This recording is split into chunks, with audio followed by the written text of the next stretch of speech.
ಖಾಲಿ ಹುದ್ದೆಗೆ ನೇಮಕಾತಿ ಮಾಡುವಂತೆ ಆಗ್ರಹಿಸಿ ಧಾರವಾಡದಲ್ಲಿ ಫೆಬ್ರವರಿ 24ರಂದು ಬೃಹತ್ ಪ್ರತಿಭಟನೆಯನ್ನು ಮಾಡಿದ್ದು, ಈ ನಡುವೆ ಇವತ್ತು ಮತ್ತೆ ಪ್ರತಿಭಟಿಸುವಂತಾಗಿರುವಂತಹ ಉದ್ಯೋಗ ಆಕಾಂಕ್ಷಿಗಳಿಗೆ ಈಗಾಗಲೇ ನೋಟಿಸ್ ಕೊಡುವಂತಹ ಒಂದು ಕೆಲಸವನ್ನು ಮಾಡಿದ್ದಾರೆ.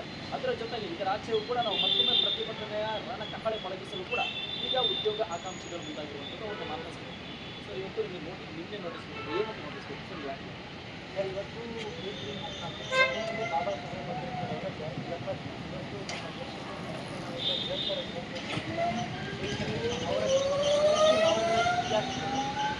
ಸರ್ಕಾರ ನಾವು ಅಧಿಕಾರಕ್ಕೆ ಬಂದರೆ 2,80,000 ವರ್ಷ ಸರ್ಕಾರ ಅಧಿಕಾರಕ್ಕೆ ಬರುವ ಮುಂದೆ ನಮಗೆ ಭರವಸೆ ಕೊಟ್ಟಿದೆ. ಇದ್ರ ಪ್ರಕಾರ ಸರ್ಕಾರ ನಡ್ಕೊಂಡಿಲ್ಲ. ಆದ್ದರಿಂದ ನಾವು ಸೆಪ್ಟೆಂಬರ್ ತಿಂಗಳಿಂದ ನಿರಂತರವಾಗಿ ಪ್ರತಿಭಟನೆ ಮಾಡ್ತಾನೆ ಸರ್ಕಾರ ಹೋದ ಫೆಬ್ರವರಿ 22ರಂದು ಆದೇಶ ನಾವು ಮುಂದಿನ 1 ತಿಂಗಳವರೆಗೆ ನೇಮಕಾತಿ ಮಾಡ್ತೀವಿ ಅಂತ. ಆದರೆ ಇಲ್ಲಿ ತನಕ ಯಾವುದೇ ರೀತಿ ನೇಮಕಾತಿ ಮಾಡಿಲ್ಲ. ಆದ್ದರಿಂದ ನಾವು ಇವತ್ತು ಫೆಬ್ರವರಿ 14 ತಾರೀಕು ಧಾರವಾಡದ ಬೃಹತ್ ಮಟ್ಟದ ಪ್ರತಿಭಟನೆಯನ್ನು ಸ್ಟೂಡೆಂಟ್ ಅಸೋಸಿಯೇಷನ್ನಿಂದ ಹಮ್ಮಿಕೊಂಡಿದ್ದೀವಿ. ಆದರೆ ಇವರು ಪೊಲೀಸವರು ನಮಗೆ ನೋಟಿಸ್ ಕೊಟ್ಟಿದ್ದಾರೆ, ನೀವು ಯಾವುದೇ ರೀತಿ ಪ್ರತಿಭಟನೆಯಲ್ಲಿ ಭಾಗವಹಿಸಂಗಿಲ್ಲ ಹಾಗೂ 1 ಲಕ್ಷ ರೂಪಾಯಿ ದಂಡ ವಿಧಿಸ್ತೀವಿ ಹಾಗೂ ಮುಂದಿನ 1 ವರ್ಷ ನೀವು ಯಾವುದೇ ರೀತಿ ಪ್ರತಿಭಟನೆ ಮಾಡೋಂಗಿಲ್ಲ ಅಂತ.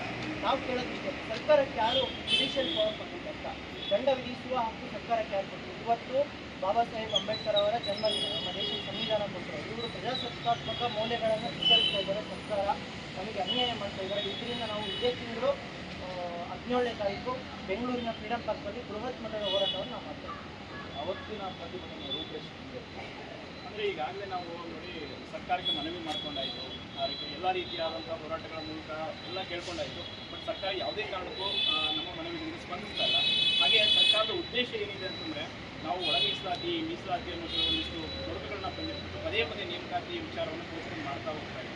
ಇದು ರಾಜ್ಯಾದ್ಯಂತ ಇರುವಂಥ ಎಲ್ಲ ಆಸ್ಪಿರೆಂಟ್ಸ್ಗಳ ಧ್ವನಿ. ಇವತ್ತು ಧಾರವಾಡದಲ್ಲಿ ಒಂದು 50,000 ಜನ ಹೋರಾಟ ಮಾಡ್ತಾ ಇರಲ್ಲ, ಅದರಂಥ 50,000 ಜನ ಇನ್ನೂ ಬೇರೆ ಬೇರೆ ಲಕ್ಷಾಂತರ ಜನ ಆಸ್ಪಿರೆಂಟ್ಸ್ ಇದ್ದಾರೆ ಎಲ್ಲ ಜಿಲ್ಲೆಯಲ್ಲೂ.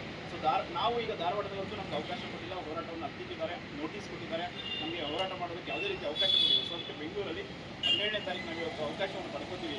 ಇಲ್ಲಿ ಸ್ಟೇಷನ್ನಿಂದ ಪಡ್ಕೊಂಡು ನಾವು 17ನೇ ತಾರೀಕು ಹೋರಾಟವನ್ನು ರಾಜ್ಯಾದ್ಯಂತ ಎಲ್ಲೆಲ್ಲಿ ಆಸ್ಪಿರೆಂಟ್ಸ್ ಇದ್ದಾರೆ ಎಲ್ಲರನ್ನೂ ಕೂಡ ಬೆಂಗಳೂರಿಗೆ ಇಲ್ಲಿನ ಶಕ್ತಿ ಚೌಕದಲ್ಲಿ ಏನು ಕೂತ್ಕೊಂಡಿದ್ದಾರೆ, ಇದು ನಿಮಗೆ ನೇಮಕಾತಿಯನ್ನು ಮಾಡಿದೆ ನ್ಯಾಯವನ್ನು ಪಡೆದು ಕೂತಿದಾರಲ್ಲ ಅವರನ್ನು ನಮ್ಮ ಹತ್ರ ಕರೆಸ್ಕೊಂಡು ನಮ್ಗೆ ಏನು ಬೇಕು, ಈಗ ನಮಗೆ ಬಾಂಡ್ ಕೇಳಿದ್ದಾರೆ, ಯಾವ ರೀತಿ 1 ಲಕ್ಷ ರೂಪಾಯಿ ನೀವು ಬಾಂಡ್ ಕೊಡಬೇಕು, ಹೋರಾಟ ಮಾಡಬೇಕಂತ ಹೇಳಿದ್ದಾರೆ. ಆ ರೀತಿ ಅವರು ನಮಗೆ ಒಂದು ಬಾಂಡ್ ಬರ್ಕೊಡ್ಬೇಕು. ನಾವು ಇಷ್ಟದಿಂದ ನೇಮಕಾತಿ ಮಾಡ್ತೀವಿ, ಅಲ್ಲಿವರೆಗೂ ನೀವು ಹೋರಾಟ ಮಾಡ್ತೀವಿ. ಇಲ್ಲ ಅಂದರೆ ನಾವು ಖಂಡಿತವಾಗಿಯೂ ರಾಜ್ಯದ ಪ್ರತಿ ಜಿಲ್ಲೆಗಳಲ್ಲೂ ಕೂಡ ಹೋರಾಟ ಮಾಡ್ತೀವಿ. ಹೋರಾಟದ್ದು ಅನಿರ್ದಿಷ್ಟಾವಧಿಯಾಗಿರುತ್ತಾ ಅಥವಾ ಮುಂದಿನ ಸರ್ಕಾರ ನೇಮಕಾತಿ ಮಾಡುವಷ್ಟು ವಿದ್ಯಾರ್ಥಿಗಳಿಗೆ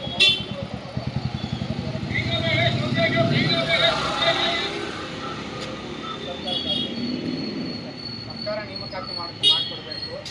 ಯಾಕಂದರೆ ಈಗ ಶಾಲೆಗೆ ಬಂದು ಓದ್ತಾರೆ, ಅವರಿಗೆ ಫೈನಾನ್ಷಿಯಲ್ ಪ್ರಾಬ್ಲಮ್ ಇರುತ್ತೆ. ಈಗ ಮುಂದಾಗ್ತಾ ಇದ್ದರೆ ಅವರಿಗೆ ಯಾವಾಗ ಎಕ್ಸಾಮ್ ಇರುತ್ತೆ ಯಾವ್ಯಾವ ಅನಿರ್ದಿಷ್ಟ ವಿದ್ಯಾರ್ಥಿಗಳಿಗೆ ಭಾಳ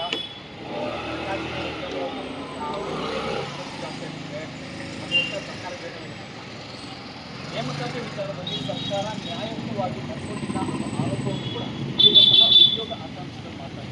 ಯಾಕಂದರೆ ಒಂದು ಕಡೆ ನೇಮಕಾತಿ ಆಗ್ತಾರೆ, ಮತ್ತೊಂದು ಕಡೆಯಲ್ಲಿ ಯಾರು ಇದರ ವಿರುದ್ಧ ಪ್ರತಿಭಟನೆಯನ್ನು ಮಾಡ್ತಾ ಇದ್ದಾರೋ ಅಂಥವರ ಪ್ರತಿಭಟನೆಯ ಧ್ವನಿಯನ್ನು ಅಡಗಿಸುವಂತಹ ಒಂದು ಕೆಲಸ ಆಗ್ತಾ ಇದೆ.